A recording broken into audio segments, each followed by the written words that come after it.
Okay.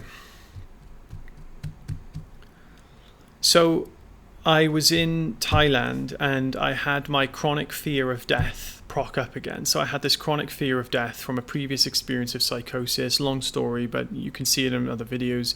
I'll probably tag it somewhere.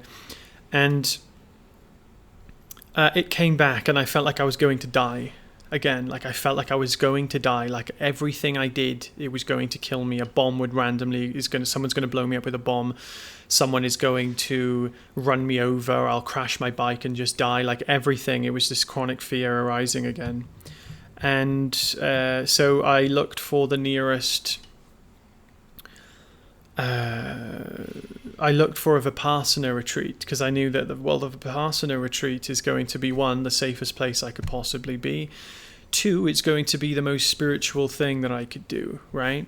So I went to this Vipassana retreat. It was 3 hours on a bike in Thailand. God knows how I even got there with feeling that way, but for me it was like, well, it's the only option. So rode this little moped to this like mountain, and it was one of the most beautiful places I've ever been. And anyway, I got in and I decided I would do the Vipassana and I wouldn't eat the whole time.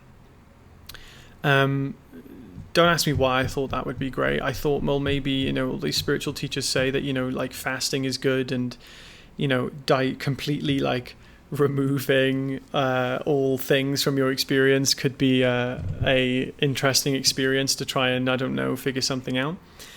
But so that's what I did. And it wasn't the first time I did this. I did this before because the chronic fear came back again on my last trip, and I was in Vietnam, and I sat for 3 days straight in my bed without food or water. And well, actually I had a bottle of water with me, but without food. And I just tried to meditate for 3 days straight in that bed to figure out if I was going to die or not. It didn't work, obviously, but I didn't die. Anyway, the fear came back after that, which is why I'm now thinking, okay, I'm going to try that again, but this time in this Vipassana retreat. And what did it teach me? Well, it taught me that you don't need to do any of that stuff. You don't need to at all. It's quite ridiculous, actually. It taught me that ultimately there is no, like, meditating is kind of redundant. You're already meditation. So it's like sitting there 8 hours a day meditating. Most people were snoring. You would hear people snoring. Most people were sleeping anyway. It's kind of like banging your head against a wall and expecting the headache to go. That's what these 8-hour days of meditation are like. It's like banging your head against a wall and expecting your headache to go, like massaging your head. And there is wisdom in it because it actually kind of made me realize that. But it also made me realize that there is a more direct way of that approach. You don't really have to sit there doing all of that for so long, right? There's people who live there. These monks, they live there. They do that every day. That's their day job.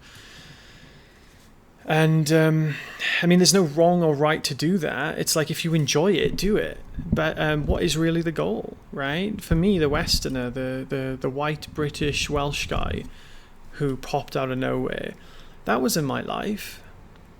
And it's not necessary for it to be our lives, right? It's not necessary. We don't need that to be our life. We don't need to meditate in an ashram. These are rehabilitation centers. I was in rehab. I was in psychological rehab from the addiction to experience, the addiction to life, the addiction to suffering, the addiction to being a separate individual self who thought he was going to die. I went to that Vipassana retreat, and funnily enough, it was a glimpse for me. I did have a glimpse in that retreat, one of the first glimpses. And that retreat really did kind of proc a very big realization. But the realizations, they don't stick unless we understand these realizations, these glimpses, these awakening experiences, they mean nothing if we do not understand the context in which they take place, if we do not understand the significance of them. It's the understanding of their significance that actually makes them permanent or unconditional.